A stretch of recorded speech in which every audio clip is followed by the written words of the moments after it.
제가 굳이 변호사를 뭐 이렇게 소개할 위치도 아니고 부적절한 일은 전혀 없었고. 언론 인터뷰에서 건진법사 전성배 씨를 김건희 씨와 만난 적이 없다고 말한 것도 문제가 됐습니다. 제가 우리 당 관계자한테 그분 소개받아서 인사를 한 적이 있는데 저는 스님이라고 소개를 받았습니다. 네, 불교인이라고. 네. 배우자분과 같이 만나신 건 아니에요? 네, 그건 아니고요. 1심 재판부는 두 발언 모두 공직선거법 위반이라며 유죄를 인정했습니다. 윤 전 서장에게 변호사를 소개해주고 전성배 씨를 김건희 씨와 만난 적이 있으면서도 허위 사실을 공표했다는 겁니다.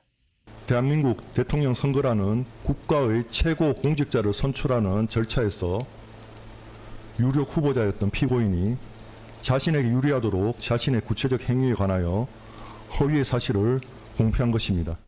그러면서 징역 1년 6개월에 집행유예 3년을 선고했습니다.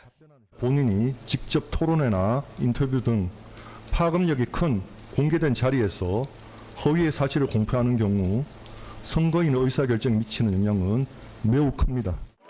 이대로 형이 확정되면 윤 전 대통령을 대선 후보로 내세웠던 국민의힘은 선거비용 397억 원을 반환해야 합니다. 윤 전 대통령 측은 반발했습니다. 특검이 의견서를 써놓은 부분에 대해서만 거의 베낀 거나 다름없는 판결이기 때문에 항소해서 적극적으로 다투보겠습니다. 특검은 충실히 심리해준 재판부의 노고에 감사하다는 입장을 밝혔습니다. JTBC 윤정주입니다.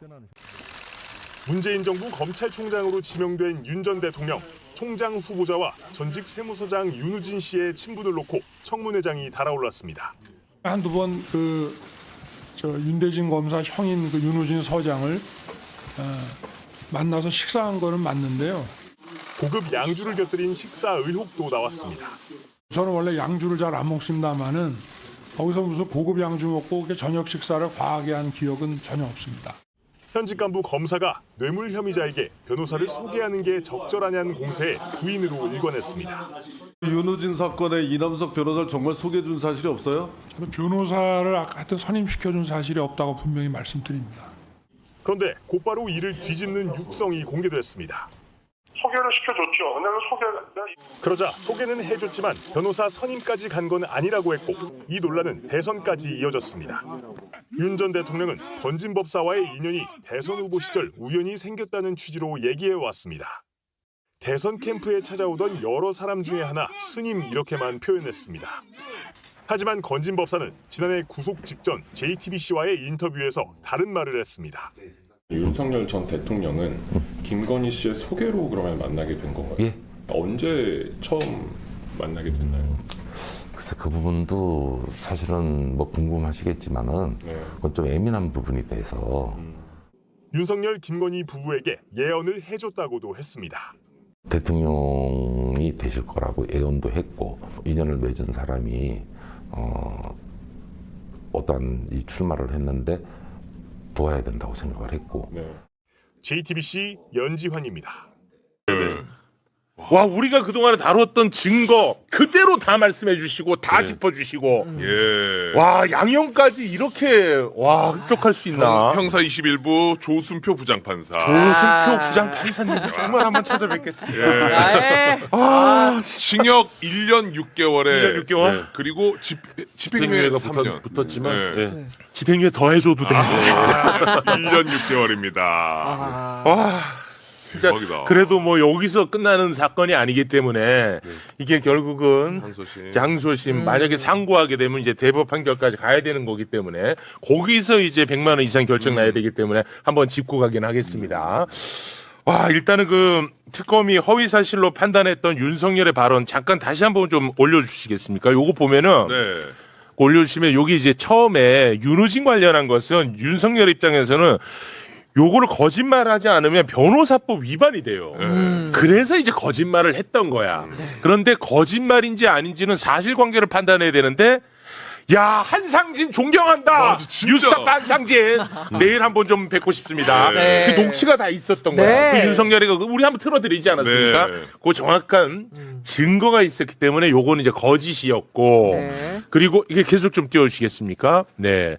요건 이제 거짓이었습니다. 자, 두 번째 같은 경우 당시에 워낙 무속 관련 의혹이 많이 나온 상태였습니다. 그래서 그것을 윤석열은 불식시킬 필요가 있었던 거야. 그래서 건진과의 관계성을 축소시키기 위해서 당 관계자로부터 소개받았다 이렇게 거짓말을 했는데 네. 과거부터 조언을 들은 사이였고 건진 법사는 스님이 아니라 무속적 성격이 강하다고 이번 사법부가 판결을 내려주었습니다. 네. 이제 좀 두 분이 전문가의 소견을 좀 들어보겠습니다. 와, 난 너무 행복한데. 전문가의 소견은 변호사님이 좀 말씀해 주시면 좋을 것 같고, 윤우진 사건이라는 게 대표적으로 검찰이 자기 식구를 감싼 사건이에요. 정확합니다. 예. 그래서 사실 이 사건 내용 자체가 좀 다시 조명될 필요가 있어요. 오, 그러니까 좋은 지적이에요. 윤우진이라는 세무서장이 육류업체로부터 뇌물을 받은 거잖아요. 네. 근데 이걸 수사하기 위해서 경찰들이 굉장히 적극적이었어요. 그렇습니다. 그래서 뭐 압수수색 영장도 신청하고 했는데 압수수색 영장 등 여러 영장을 수차례 검찰이 거부하고 기각하고 하면서 발부를 안 해줬고요. 출국 금지도 안 돼서 윤우진 아마 출국했다가 외국에서 잡혀서 송환돼 왔어요. 도망갔어요, 그 와중에. 맞아요. 그러니까 이게 현직이었습니다. 검찰이 당시. 수사권을 갖고 있으면 잘할 거다? 절대 그렇지 절대 안 않다는 걸 되지. 대표적으로 보여주는 근데 사건이고. 윤우진이가 이렇게 도망 다닐 수 있었던 이유는 윤우진의 동생이 윤대진. 아주 유력한 검사였고 네. 윤대진과 절친한 사람이 윤석열. 그 덕분에 현직 세무서장인데 뇌물 사건으로 연루된 것도 부끄러운데 도망가 버렸어 해외로. 맞습니다. 이 미친 사건입니다. 사실은 그래서 그 당시에 어떤 얘기 했었냐면 검찰에는 대윤과 소윤이 있다 그러거든요. 맞아. 대윤이 윤석열이었고 소윤이 윤대진이었는데 둘 다 막강한 검찰의 막강한 그렇습니다. 권한을 갖고 있던 사람인데 이 사람이 이제 딱 마음 먹으니까 압수수색도 안 돼. 출국 금지도 안 돼. 이런 식으로 사건이 진행됐고 최종적으로 들어와서 윤우진에 대해서 기소를 하려고 그랬더니 공소시효가 지난다든지 증거가 다 없어졌다든지 이런 어려움을 겪었던 그런 일이 있었던 사건이라는 점 좀 그거는 진짜 우리 꼭 짚어야 됩니다. 그리고 또 이제 그와 함께 우리가 짚어야 될 부분은 당시에 뉴스타파가 관련 보도를 했는데 네. 당시 이제 문재인 대통령의 인기가 워낙 높다 보니까 검찰총장 인사청문회 때 우리 박주민 의원님 같은 분들이 그걸 실드를 쳤었죠. 뉴스타파가 폭격을 당했습니다. 후원 다 끊기고 구독자 다 끊기고 그런 점도 우리가 한번 임명되는 과정이나 뭐 이런 부분에 대해서 밝혀야 될 부분이 나중에 더 있겠지만 어쨌든 그 당시에는 문재인 정부 검찰총장이었던 거 그렇습니다. 맞으니까. 네. 대박이다. 자, 그 부분이 이제 너무 예리하게 짚어주셨고 그리고 우리 변호사님이 굉장히 또 예리하게 짚는 부분이 있지 않습니까? 뭐 예리할 법리적인 것까지는 부분. 아니고요. 지금 이 판결은 대법원에서 뒤집힐 수가 없습니다. 왜냐하면 대법원이 2025년 5월에 정말로 그 급하게 자기들이 그 이재명 대통령 후보에 대해서 막 그 허위사실 공표에 대한 법리를 막 설치를 했잖아요. 그 이전에 나온 법리도 오늘 잠깐 판례에 나왔지만 무리한 설치를 했음에도 불구하고 거기에 나와 있는 다수 의견의 지금 표현들을 다 갖다 쓰셨어요. 이게 지금 거기 일반, 그러니까 선거를 치르는 어떤 선거 관점, 선거인의 관점에서 보아야 한다라는 것들을 굉장히 강조했는데 선거인의 관점에서 봤을 때는 지금 윤석열 씨가 비합리적 의사결정을 할 수 있는 어떤 그 전성배 씨와의 관계에 지금 관심이 있는 거지 어떤 특정 행위, 특정 날짜 어떤 그런 거에 지금 착각을 했을 거에 관심이 있는 게 아니다. 이런 식으로 지금 짚었기 때문에 선거인의 관점에서 사석에서는 설명을 잘 하시던데. 네네네. 조금 어렵게 지금 전달했어. 2025년에 이재명 대통령을 후보에 못 나가게 할 것을 그 목적으로 우리는 그렇게 의심합니다. 맞아요. 네. 대법원에서 피선거권을 박탈하려고 갑자기 파기환송하지 않았습니까? 네. 거기에서 이제 공직선거법과 관련한 법률적인 해석을 내어놨는데 후보자가 거짓말을 했다는 것 이것에 대한 기준점을 마련을 해줬어. 그 거짓말이라는 것은 유권자가 판단하는 거다. 유권자. 유권자가 판단하는 거다라고 이제 설치를 했던 거야. 그 기준에 따르면 유권자가 이번에 윤석열의 거짓말 어떻게 받아들였을 것인가 이게 중요하다는 거야. 그래서 지들 발목에 지들이 잡힌 거다. 맞아요. 저승자박이 이런 된 이제 거죠. 해석이 가능한 겁니다. 원래 이제 경기도 지사실 때 대통령이 그때도 이제 토론회에서의 한 발언이 문제가 된 적이 있었는데 그때 이제 대법원에서 판례를 만들었어요. 토론회에서는 뭐 어떤 말이 튀어나올지도 모르고 그렇지. 준비된 발언을 하는 것도 아니다. 그래서 그런 것들을 감안해야 된다라고 했는데 그거를 이번에 더 강화시켜 놓은 거예요. 오히려 강화시켜 놨는데 그 강화된 판결에 따르면 이거는 무조건 유죄가 나올 수 그렇습니다. 그래서 그러니까 상고심까지 가면은 더더욱 이거는 확정적이야. 그럼 국민의힘이 400억을 토해내는 거야. 거야. 너네들은 그때 좋아했지 국민의힘.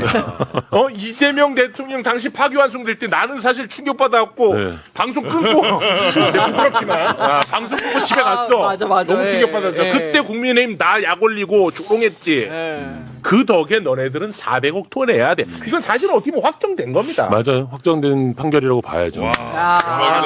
그리고 진짜. 오늘 지금 그 판결에서 감형 사유가 제시되지 않았어요. 감형 사유가 없는 거예요. 허위사실 공표에 너무 명백하게 해당되고 이거는 특히 이 두 가지 사건 조금 전에 박주민 의원님도 짚어주셨지만 이 두 가지 사건이 단순히 허위사실 공표에만 그치는 게 아니라 하나는 어떤 검찰의 공권력 남용에 대한 부분이 있었고 하나는 국정농단이잖아요. 비합리적 의사결정이라는 표현이 자꾸 등장을 하잖아요. 무속인과의 어떤 관계 이런 부분까지 그러니까 국민들로 하여금 이것들이 오도되도록 했기 때문에 이건 허위사실 공표가 될 수밖에 없다. 딱 못을 박았기 때문에 이건 바뀔 수 없는 거죠. 이거는 바뀔 수가 없다는 게 우리를 너무 행복하게 합니다. 제가 좀 궁금해서 찾아봤더니 국민의힘의 현재 재정 상황이 총 자산이 1,300억 원 정도 돼요. 엄청 많아요. 중앙선관위원회 왜 이렇게 자료가. 많아요? 근데 봤더니 토지하고 건물이 거의 900원. 그걸 팔아야 되네? 그래서 현금이 별로 없어.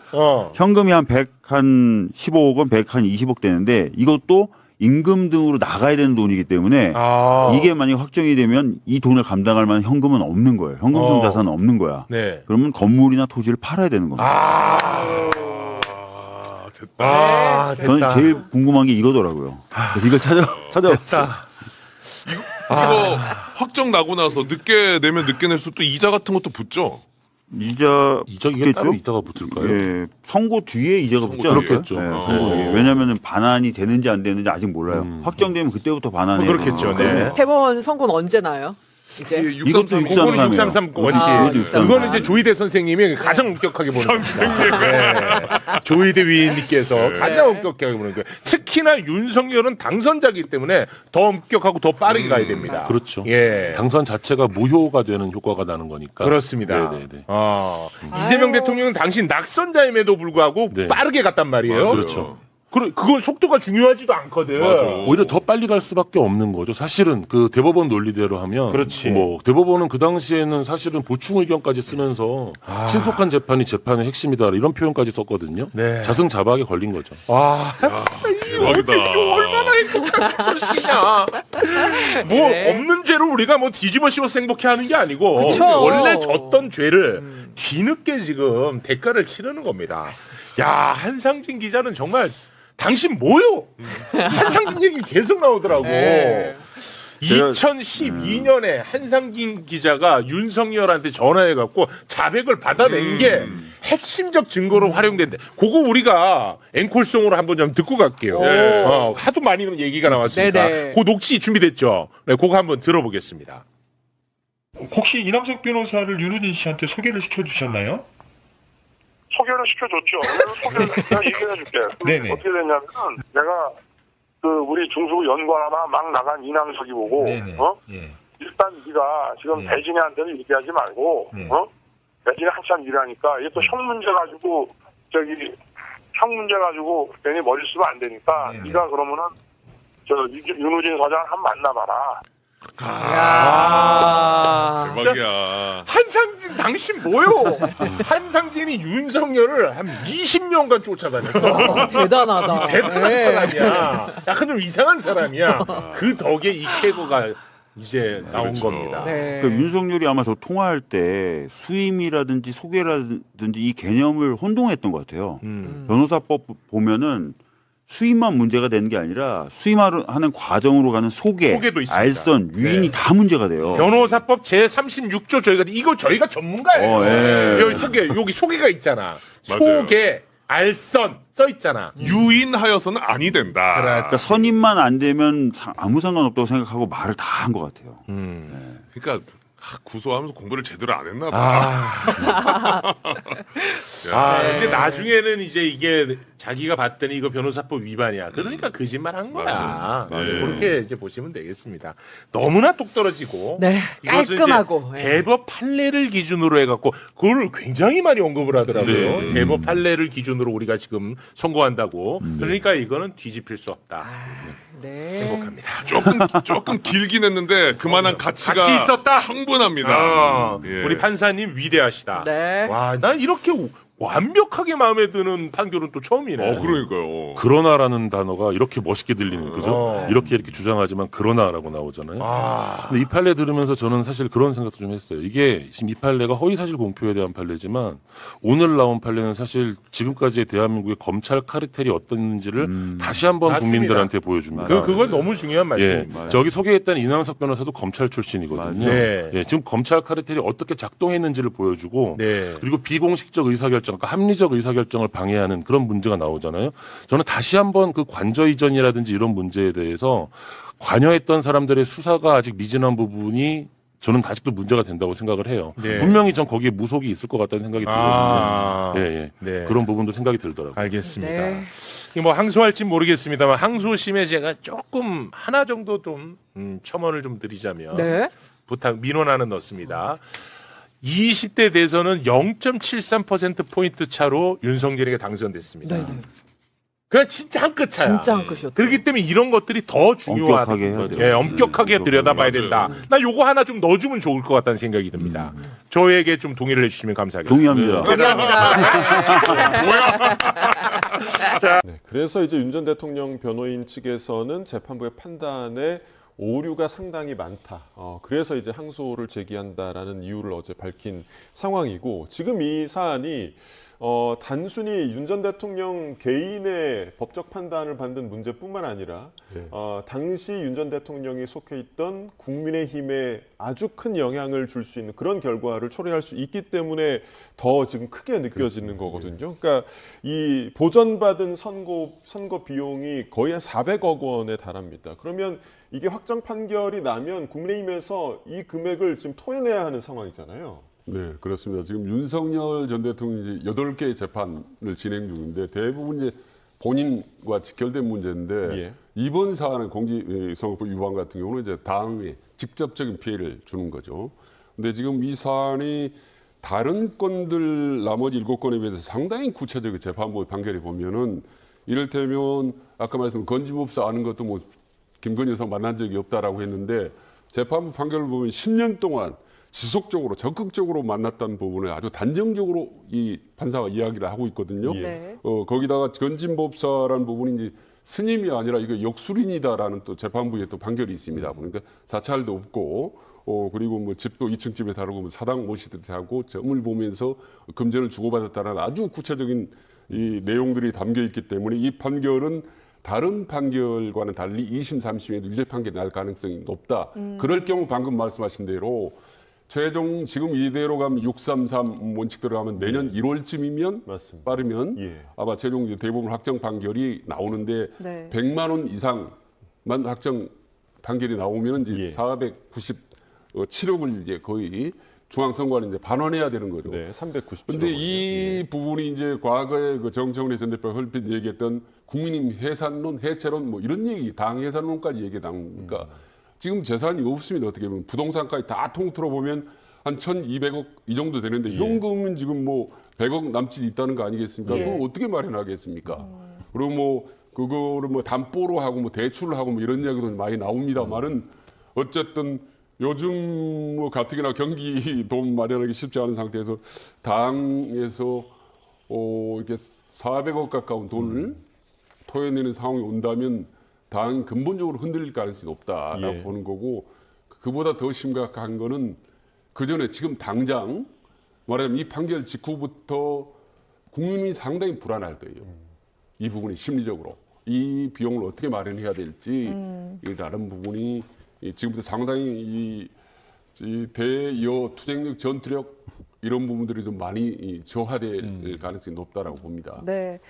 이 돈을 어떻게 마련할 것이냐, 당사를 매각하는 방법도 지금 거론이 되고 있는데요. 그렇다 보면 이제 또 정치적으로 상징적인 타격이 있기 때문에 국민의힘이 어떤 결정을 내리게 될지 저희가 또 지켜보도록 하겠고요. 그 부분에 좀 말씀드릴 게 있는 게 보전받은 선거 비용을 예를 들어 이제 당선 무효형이 되면 한 400억 원을 토해내야 되는데 문제는 보면 지금 그 국민의힘이 보면 현금성 자산이 그러니까 중앙선거관리위원회 우리 그거 이 재정 보고를 한 걸 보면 현금성 자산이 한 100억 원 정도 있다는 거예요.